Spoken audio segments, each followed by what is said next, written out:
Alright, so we're putting on new windshield trim.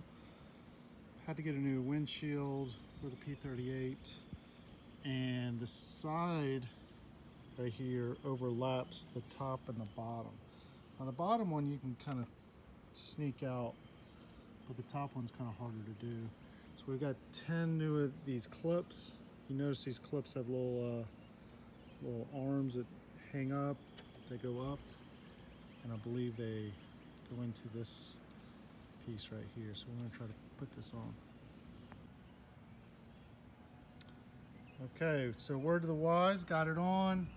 I broke 3 of them. I had some old ones, so I ordered 10 new ones. You need 10, but I broke 3 of them. So luckily I had some used ones that still work, but it's not that hard. You just got to line them up, but definitely have some extra ones in case you break one.